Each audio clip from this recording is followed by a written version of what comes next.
TakeOver The End. NXT TakeOver The End this coming Wednesday, live on the WWE Network. I cannot wait for this one bit. It's going to be a phenomenal show.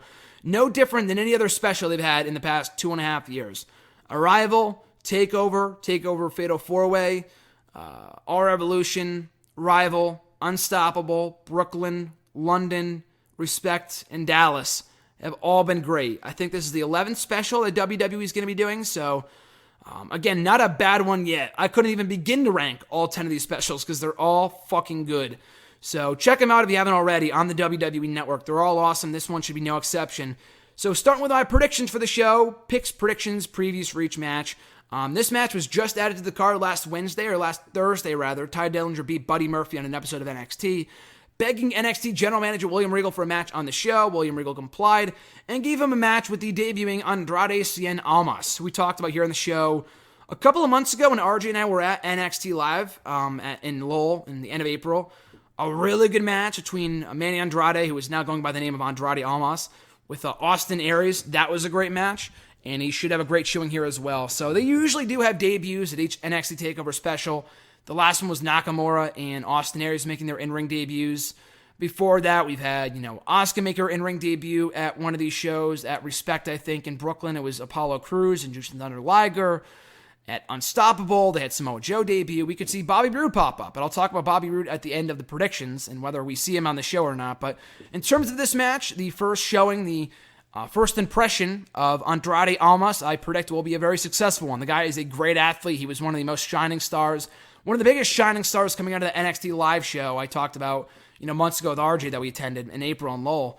So I'm looking forward to this. Ty Dillinger is a great fucking athlete. They should be doing a lot more with him than what they're currently doing, which is basically nothing. But anyway, this should be a fun match. I'm looking forward to it. So obviously I got Almas winning, and hopefully Dillinger goes on to do more once guys like Balor and Nakamura and Joe get called up to the main roster. Because the guy basically is in addition to being the perfect 10, he's the perfect package. And they could be doing a lot more with him than what they're doing right now, which, like I said, is almost nothing. So after that, for the NXT Tag Team titles, American Alpha taking on the Revival. This match should also be really, really good. Their Dallas match was great. The rematch that I saw at NXT Lowell was also very good in the Mayhem in Massachusetts, rather. This should also be another really good match in the two teams. I've got, obviously, American Alpha retaining. There's really no reason to put the tag team titles back in the Revival. They've already beaten, Enzo and Cass. They beat the Vaudevillains.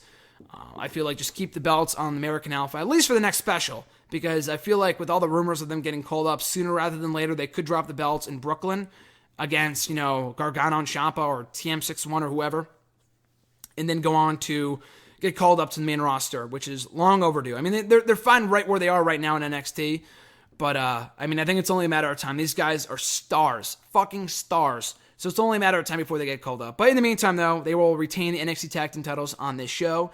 After that, for the NXT Women's Championship, Asuka defending against Nia Jax. And like we talked about last week here on the show with Sal, it looked like it was a shoo-in that we were getting Nia Jax versus Bayley, but apparently that's not in the cards. I don't know if they didn't want to do three straight rematches from Dallas with the tag titles and the women's title in the main event.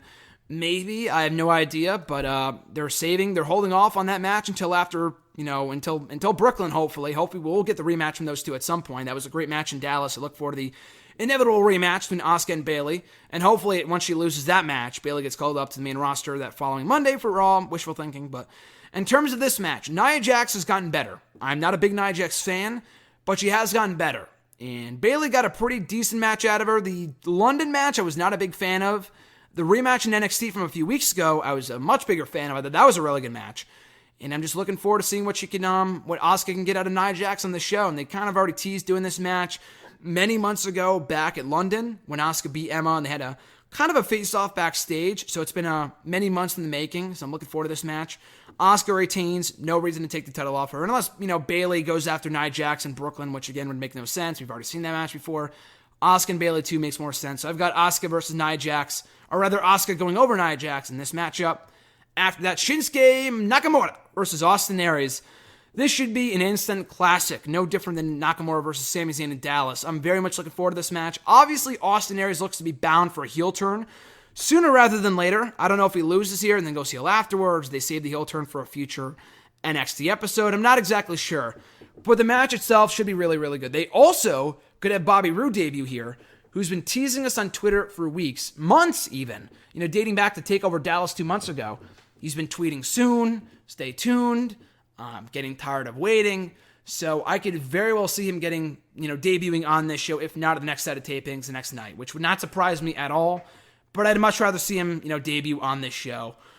And he could help out his old, Dirty Heels tag team partner, Austin Aries. And you could see the Dirty Heels versus American Alpha, the next special.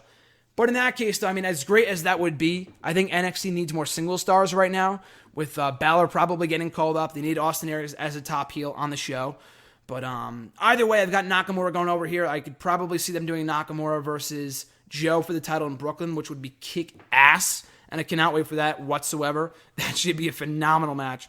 So that said, I got Nakamura going over here and Austin Aries not going heel on this show, but likely on a future episode of NXT, which is for the better anyway. He's been doing really good work since coming to NXT, but I think he is better suited in the heel role.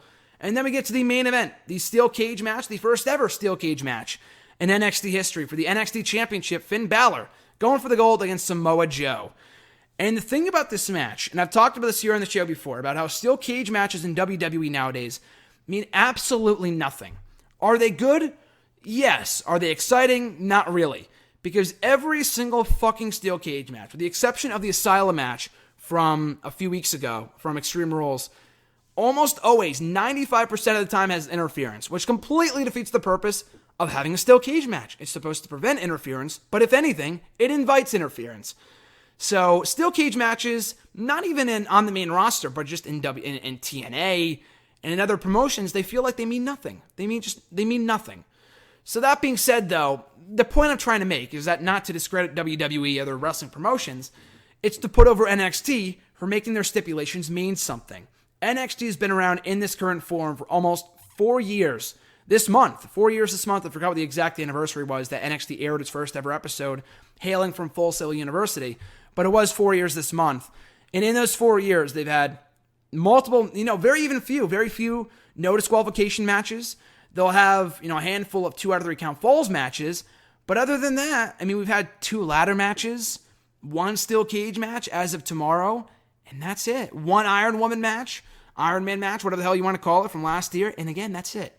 NXT does not blow through stipulations. They don't have, in the first ever in-ring encounter between 2 people, they don't have, a fucking last man standing match or an Iron Man match or a Hell in a Cell. They don't waste away opportunities like that. When you wait and hold off for a stipulation, for it to mean something, when the time is right for a feud that requires a stipulation, it means something.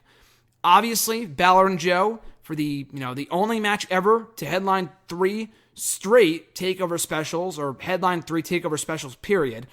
And I love the feud. The feud has been really, really good. And I'm talking all about this in an upcoming article for Bleacher Report over the weekend. I was hoping to get it up tomorrow, but I'm pushing it back until Sunday. My top 5 greatest feuds in NXT history. And you could sure as hell bet that feud is on the list. These guys have had some great storytelling since the start of this feud back in the fall. With Joe coming in, demanding a title shot against Kevin Owens. He got kind of overlooked in favor of Finn Balor. They team up together for the Dusty Rhodes Tag Team Classic. Pair up, Joe and Balor win the Dusty Rhodes Tag Team Classic. Joe asked for a title shot. And as he said last week on the show, the interview, by the way, that sit-down interview was fucking great. Awesome shit from those guys in last week's show. The sit-down interview I thought was on point. Absolutely amazing. Check it out when you can. But anyway, so Joe comes in feeling he's entitled to a title shot.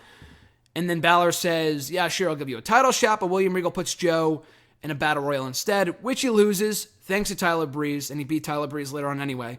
Balor defends against Apollo Crews, ends in a disqualification. Joe comes in, turns on Finn Balor. We get that feud going into London. Balor retains, barely survives, but retains the title. Joe works his way back up, beating Sami Zayn in a 2 out of 3 falls match to become the number 1 contender again. Loses once again to Joe, or rather to Balor in Dallas, but finally beats him at the show that RJ and I were at Lowell, Mass, in April. And another great match to finally win the NXT Championship. Balor invoking his rematch clause in one of the most ruthless rivalries we've ever seen in NXT. Absolutely in requirement, absolutely in need of the steel cage stipulation. Bottom line, this is going to be a great match. If booked properly, again, no interference. NXT, I have faith they won't overbook the match. Overbook the match to shit. even if Bobby Roode came down to interfere, I could see him, coming out afterwards, maybe not during the match, and I would hope not during the match. But anyway, I'm looking forward to this. So there's really no reason to put the belt back on Balor because he seems to be main roster bound anyway. He's done everything in NXT. What is there left for him to do? He won the Dusty Rhodes Tag Team Classic. He won the NXT title. He was the longest reigning NXT champion in history. What else is there for him to do? He's beaten everybody. It's time for him to get called up, and I'm looking forward to that. So Balor and Styles down the line. Sign me up. Hashtag book it. Joe Nakamura. Hashtag book it. Sign me up. Yes, please. All those matches, both those matches should be great in time for the summer season and the months to come. So, final prediction, Joe retains the NXT Championship on Wednesday. And those are my predictions for NXT TakeOver The End. So, like I said, we could see Bobby Roode debut. I hope so. If anywhere, probably in the Austin Aries match. If not after the main event, he could just make an appearance and like he did it, in Dallas.